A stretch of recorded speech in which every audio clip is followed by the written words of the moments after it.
Whew. Doesn't that look good? Good morning, everyone. Daniel here from DD Fishing. Today we're out here at the levee. Gonna do some little fishing before class. It's currently 7 o'clock in the morning. But man, doesn't that look good? Woke up this morning and I was just like, man.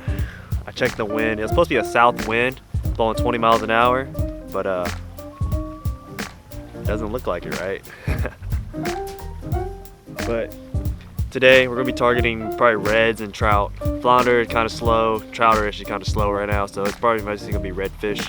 We're gonna start the day off with a soft plastic, then a corky, and then a popping cork with maybe a voodoo shrimp or a DOA under it. But yeah, let's see if we can get into it. Man, that's so pretty. Well, you know what happens when you forget all of your GoPro batteries? You end the video right here. So guys, thanks for watching. Be sure to like, comment, subscribe, share the video, and I'll catch you next time. Whoop-a. Nah, I'm just kidding. I guess we're gonna get creative with the DSLR. Man, that really ticks me off. I hate doing that. Well, screw it. We're already out here. We're gonna go fishing. We're gonna go fishing. Forget the GoPro. We're gonna get the big camera. This thing's like $2,000. It better film good. I'll start off here with the Paul Brown Corky. I'm not sure what color this is, but it's probably one of my favorites right now. Water's kind of stained, but this should show up pretty well. Oh, and by the way, if you guys want any of the tackle that I'm using today, I'll link it down below. And I'll do a little talking portion later, but right now I need to go fishing.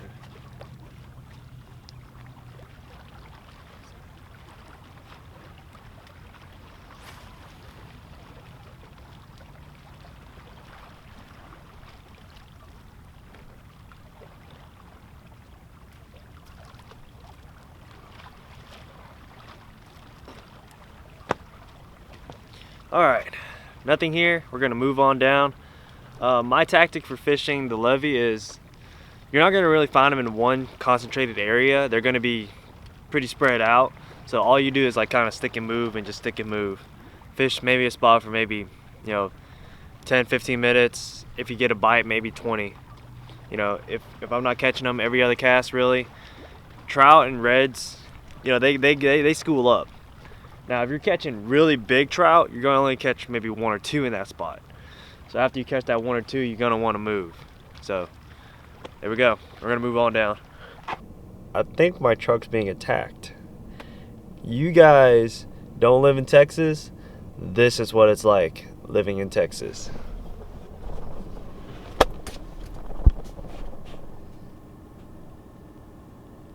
Look at that, there they are. You see all those? If I get the camera to focus on, it's hard. They're little. There they are. They are all around the truck right now. Look at that. See them? They're on the windshield. Hell, they're even on the little mirror over there. Focus. Focus on the little bug. I guess not. Oh man, it looks so good out there. I don't know if I want to deal with these guys. Texas mosquitoes aren't anything to play with. These guys hurt. Some mosquito bites are just like, you're a little itchy or something. No, these things hurt. They bite you. Ah.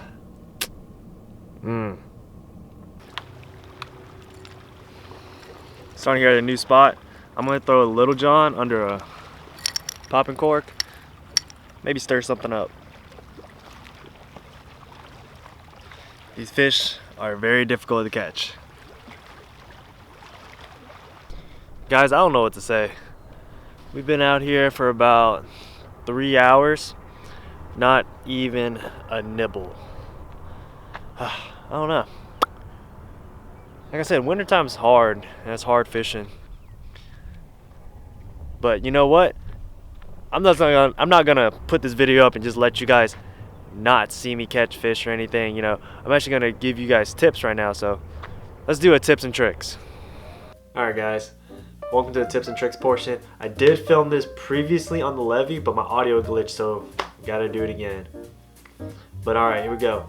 First thing in the morning, I like to get out on the levee early in the morning during the summer because during the summer it's gonna be a morning bite. You know, you might catch them all till noon, but that's about it. It's early morning, you gotta get it before the sun gets up. So also, I like to be there on an incoming tide or an outgoing tide. Any kind of tide movement is key. But here we go. We're going to start off with lures, and then I'll go on to live bait later. But right now we're going to start with lures. First things first, top dog. You're always going to want a top dog or any kind of top water in your arsenal, because there's nothing worse than getting on a trout bite and then not having one of these, because this is the most amazing way to catch trout in my opinion. You know, subsurface is cool and all, but there's nothing like getting them to come up and hit a topwater. I'm gonna give you my top 3 favorite for when they're chasing mullet or anything. I like to throw a mullet imitation, you know, something along these lines, like a chrome and black. This one has a lot of high pitch rattle, so if that trout's anywhere nearby, he's gonna come find this. Now I wouldn't throw this on a windy day. You gotta have the right conditions to throw these topwaters and get those trout to come up and hit them. But for mullet, throw a mullet imitation. If you're not, they're gonna be eating shrimp then, so throw a shrimp imitation. So this white, and this one has a loud single knocker. So say if that water is super calm and you don't want to make too much noise, that single knock is key. I like this one, but I also like the Hendon Super Spooks. This is probably one of my favorite colors. This is called, I think it's called Clown. It's just that pink and gold. It's really key. I like that lure a lot. All right, next let's get into the subsurface hard plastics. So a lot of you guys know I like to throw the MRs and the mirror lure line. So this is probably my favorite lure by MR that Mirror Lure makes. This is called the MR17. This is a very fast sinking versus the Corky. This thing sinks very fast. You can work it very fast, and that's what we're going to do during the summer to catch those trout, because those trout are moving up and down the bank and they're not going to be gained up in one spot. Fish a spot for maybe 10-15 minutes. If you get a bite, 20. But if you're not catching them consistently, move. Just stick and move. Go down the levee about another maybe 100 yards, stop your truck, get out, fish it, 10-15 minutes, move on down. This, I love it because it sinks super fast and it twitches like this. The bad thing about this thing is if you let it sink to the bottom, it will go to the bottom. So there we go. This right here, you fish on a rip, rip, pause, let it sink. Rip, rip, pause, let it sink. And that also goes for, you know, your Corkies and everything. Where's my Corky rod? Here it is. This is my Corky rod. This is a Paul Brown. I don't know what color this is, but it's another one of my favorites right here. This one right here, it's like a pink and gold, but it's also like, I don't know how to say it. It's really shiny too.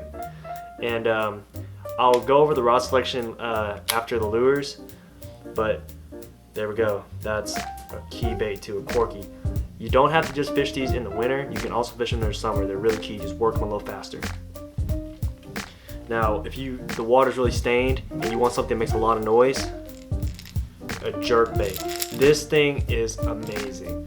Logan turned me onto these about 2 years ago, and I mean, these things work for trout. They're just amazing. It just gets the fish to react when they don't want to eat. So if you know the trout are there and they're not eating anything, this gets them. It's just that rip, rip, rip, rip. It's just that flash and that noise just gets them to react, and even if they swipe at it, they're hooked. I like silver jerkbaits. That's just what I throw in the salt. Can't get more simple than that. I use the KISS method. Keep it stupid simple. All you need. You don't need to complicate things with, you know, fancy baits and colors. Just go with what you're confident in, and that'll work. All right, next, plastics. Plastics come in play whenever it's hot. A lot of those trout don't want to hit these big baits. They don't want to, spend that much time. You can fish these plastics very, very effectively. One of my favorite ways to fish these plastics is on a simple lead head. On the levee, it's about 8 foot all around there. So I use I start off with a 1/8, but if it's windy or the current's really moving, I gotta get that bait down. I go up to a 1/4. But there we go, that 1/4. And then my favorite baits are when they're eating shrimp, a chicken boys. Shrimp imitation is just perfect. And how you rig this is you just kind of pierce the head and then run that hook barb down until it comes out. Poke it out right there, and you want this thing to be looking straight. You don't want it to be kinked up or curled anywhere. See how it's straight like that? That's how you want it, because if you're curling it, it's gonna sink or twirl like that. When you hop this bait, it should go like that, up and down. That tail action is what get those trout really working. Now you don't have to throw this. This is probably one of my favorites to throw on the levee. But another one is a down south lure, Texas roach. This thing is money. I love the way this thing kicks and just moves in the water. Even with the lightest jig heads, it just glides down. It's amazing. All right, for all you live bait fishermen out there, summertime is a great time to get out there and just catch some fish in general. So a lot of you ask me, how do you fish the rocks without getting snagged, or how do you fish the rocks without, losing a bunch of tackle? You're gonna lose tackle, okay? That's just inevitable when you're fishing rocks. But one rig that I found that works really well for me, day in and day out on the levee, don't matter in the wintertime or the summertime, is a popping cork. Now, these popping corks that I use are a little expensive, but I feel like they're worth the money, honestly. With the levee, you want to fish it on a north wind, because that north wind's blowing behind your back and it's launching your bait out there for you. Now, any other wind, it's going to be blowing in your face or on the side and just doing whatever. That is hard to, cast in. So when you're using the popping corks, ones that have little brass beads on the bottom, like this one right here, it's just hard to throw. And when you have a live shrimp on there, it's hard to it's gonna get all tangled up and messed up. So what I do then is I pick up these coastal corks. The cool thing about these is they have a 3/4 ounce weight on the bottom. So that 3/4 ounce weight is really key to whenever you need to just chunk it into the wind. I've used a lot of corks. I even tried to make my own, and I just gave in and finally bought these. These are about 3 for $23, and they look pretty darn solid. I'll do a review in these later, but they seem pretty solid. Real heavy leader. I go about 30 pound when you're fishing around those rocks, and then I fish it about 3 foot under that cork. Now, if you don't want to use live bait, you can use any kind of shrimp imitation. This is a really good one for me because it looks like a shrimp, it looks like a mullet, it can look like anything those trout are eating. That's a Little John on a 1/8 ounce jig head. The reason I use 1/8 is because if you ever see a shrimp or a bait fish, they don't just rock it to the bottom when you throw it. When you're popping that cork, you want it to kind of glide down. That's why I like this lighter jig head. All right, let's go over rods. So for my lure rod, my subsurface baits, Topwaters and everything, I have a Castaway Wader Special with a Shimano Core MG7, 30 pound Subsurface Super Slick. I like the shorter rod for working topwaters because you're constantly twitching that rod down. It's got to be light so you don't cramp your wrist or just work it. Next, my jigging rod. I like a 7 foot casting rod. This is a G Loomis Greenwater 7 foot medium action. I got 10 pound mono on here and a Chronarch 50 6 gear ratio reel. The reason I like the mono is because when you're flicking like this, that braid has a lot of times it will wrap around the tip of your rod because it's so limber. versus the mono has a little bit of stiffness in it to where it won't wrap around your rod tip. And with that 10-pound mono, you can't just run straight mono or 10-pound mono there, because those trout will break you off. I run a 30-pound leader there. That'll pretty much handle anything. You just got to play it out right. Alright, next, my popping cork rod, or just my other lure rod.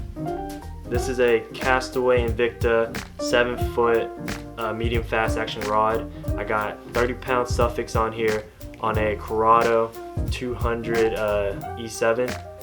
I like these vintage Shimano, so if you guys got any, hit me up. There you go, guys. That's my tips and tricks for fishing the levee or any kind of embankment those trout will be running on.